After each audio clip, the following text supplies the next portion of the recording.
Abduddar dan Abdul Manaf. Abduddar anak pertamanya si Qusay. Abdul Manaf anak kesekian. Saya tidak temukan anak keberapa, tapi Abduddar karena anak pertama, biasanya kalau dinisbatkan nama seseorang adalah nama anak pertamanya. Jadi Qusay ini dipanggil Abu Abduddar gitu. Tapi Abduddar ini orangnya lemah secara fisik. Dia nggak punya keterampilan, nggak punya kepintaran, sehingga tidak punya kedudukan di tengah-tengah masyarakat. Sementara adik-adiknya semua, terutama Abdul Manaf, menonjol sekali. Punya suara, berdagang, majulah gitu. Maka Qusay ingin anaknya ini, Abduddar, punya kedudukan. Apa yang dia lakukan?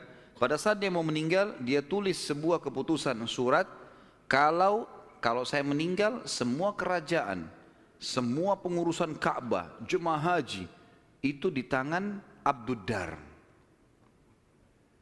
Waktu Qusay meninggal dunia, surat dibuka, ditemukan tertulis seperti itu, maka semua anak-anaknya patuh. Keputusan raja.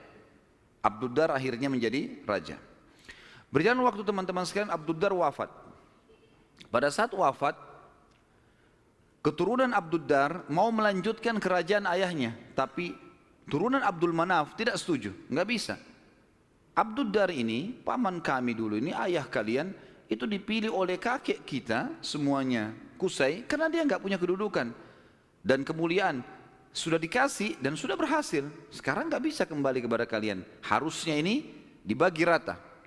Sampai mereka pada saat itu hampir perang satu sama yang lain. Sama lagi. Dicarilah hakim di antara mereka dan akhirnya kesimpulannya dibagi.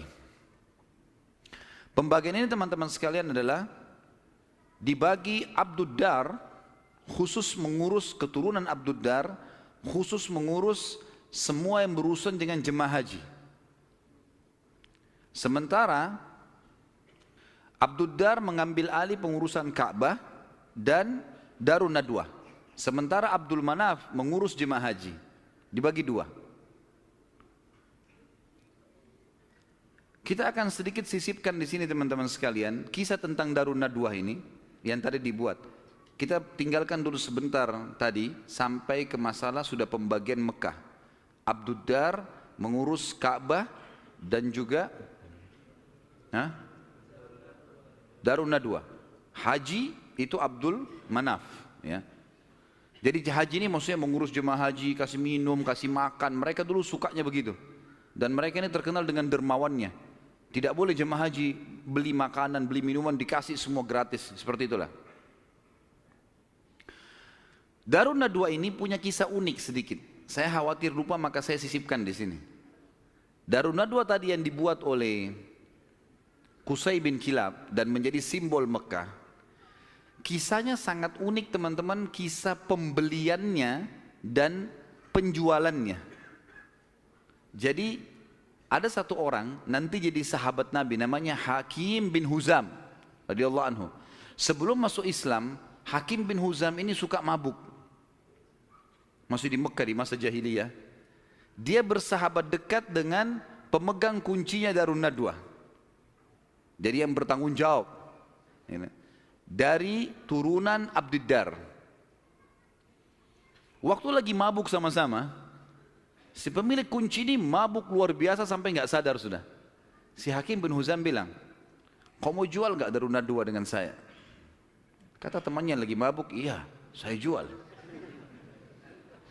Berapa harganya? Kata si mabuk ini bilang, dengan sekendi khamr. Kasih saya sekendi khamr, ambil Darun Nadwah. Hakim pada saat itu, dia tidak semabuk temannya nih. Dia lalu mungkin panggil saksi-saksi segala macam, dikasih satu kendi khamr. Darun Nadwah ini dijual oleh turunan Abduddar. Karena sudah ada saksi, ada transaksi, maka selesai. Akhirnya keturunan Abduddar kehilangan Darun Nadwah gara-gara transaksi ini tadi. Ini Darun Nadwah teman-teman sekalian terus di tangan Hakim bin Huzam sampai beliau masuk Islam. Nabi SAW biarkan saja. Di zaman Abu Bakar dia masih hidup, zaman Umar, zaman Uthman, zaman Ali. Sampai di zaman kekhilafaannya Muawiyah. radhiyallahu anhu majma'in, dinasti Umayyah yang pertama berdiri. Muawiyah anaknya Abu Sufyan. Abu Sufyan dulu tokoh Mekah kan gitu. Radhiyallahu anhu majma'in, kan Abu Sufyan juga sempat masuk Islam di pembebasan kota Mekah. Maka pada saat itu Hakim bin Huzam di zaman Muawiyah menjual Darun Nadwah. Dijual sama dia dengan harga 100.000 dinar. Mahal sebenarnya. Tapi Darun Nadwah ini kedudukannya besar di Quraisy. Muawiyah bilang, menghardik dia, "Hai Hakim, ngapain kau jual Darun Nadwah dengan harga 100.000 dinar? Itu bisa tidak ada nilainya. Peninggalan dari Qusay bin Kilab, gitu kan, raja pertama Mekah setelah 500 tahun ditinggalkan oleh Jurhum, gitu kan." Maka kata Hakim radhiyallahu anhu, "Wahai Amir Mukminin, sekarang kita sudah Muslim. Penilaian mulia dan bukan mulia itu bukan dari peninggalannya Qusay bin Kilab, tapi kita pengikut Nabi Muhammad SAW. Dan saya dulu demi Allah membelinya dengan sekendi khamar. Sekarang 100.000 dinar banyak sekali. Dan Anda menjadi saksi bersama dengan seluruh muslimin yang ada di sini, kalau 100.000 dinar ini saya sedekahkan di jalan Allah." Kisahnya begitu. Jadi kisah Darun Nadwah, karena tadi kita sempat singgung, ada proses pembelian lepas dari tangan keturunan Abdiddar dan bagaimana proses penjualannya setelah itu. Tentu sekarang sudah tidak ada semuanya ini, tapi ini kisah pada saat itu. Baik, kita kembali teman-teman sekalian ke kisah kita. Abdul Manaf, tadi kan Abdiddar sama Abdul Manaf. Sekarang Abdiddar sudah kita sebutkan, diantaranya mereka menguasai Ka'bah dan Darun Nadwah. Dan sudah dijual, tinggal Ka'bah, perawatan Ka'bah, kiswahnya segala macam urusan mereka. Abdul Manaf bertanggung jawab tentang jemaah haji, kan itu. Abdul Manaf ini teman-teman sekalian punya seorang anak bernama Hashim. Hashim ini punya anak bernama Syaibah. Garis bawahi nama Syaibah ini. Tadi sudah makan siang belum ini? Banyak nama yang harus dihafal nih. Kita kerucutkan bahasan tentang Abdul Manaf punya anak namanya Hashim. Hashim punya anak Syaibah. Garis bawah Syaibah ini. Kita akan bahas Syaibah ini.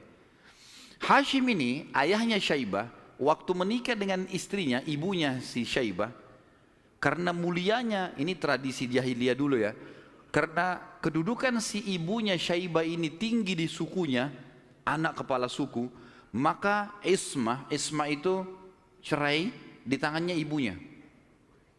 Ibunya bisa menceraikan suaminya, hukum dulu. Berjalan waktu, meninggal Hashim. Syaibah ini ikut sama ibunya ke perkampungan ibunya. Ada satu anaknya atau saudaranya Hashim ya. Saudaranya Hashim ini, jadi Abdul Manaf punya beberapa anak, diantaranya Hashim yang punya anak Syaibah, ada juga anaknya yang lain bernama Muttalib. Anaknya si Abdul Manaf ini. Muttalib ini namanya orang, ya. Muttalib ini datang ke perkampungan Syaibah, ibunya Syaibah, lalu dia berkata kepada ibunya, "Ini ayahnya Hashim sudah meninggal, tapi anak ini keturunan Qusay bin Kilab. Ini turunan raja di Mekah. Jangan ditinggalkan di kampung sini. Ikut ke Mekah dengan saya. Siapa tahu nanti dia punya kedudukan di Mekah." Kata ibunya, "Nggak bisa, ikut sama saya." Akhirnya kena cekcok nih, tanda kutip di sini. Maka ibunya Syaibah bilang, "Ini kita suruh pilih aja dia. Si Syaibah ini mau ikut siapa? Nanti kalau saya sebutin julukannya Syaibah ini, baru antum bilang, oh iya itu orangnya." Kata si ibunya, "Pilih aja, Syaibah suruh milih. Dia mau tinggal sama saya di sini atau ikut sama anda ke Mekah?" Lalu Muttalib tanya di depan ibunya, "Hai Syaibah, ikut sama saya ke Mekah atau kamu tinggal sama ibumu?" Kata Syaibah, "Saya ikut sama paman saya. Ikut ke Mekah." Maka pergilah ke Mekah. Waktu itu Muttalib ini naik unta, dia membonceng di belakangnya Syaibah. Muttalib ini teman-teman dikenal di Mekah suka beli budak, ya. Maka waktu setiap hari dia datang masuk Mekah bawa budak baru. Waktu Syaibah dibonceng oleh pamannya Muttalib ini, orang-orang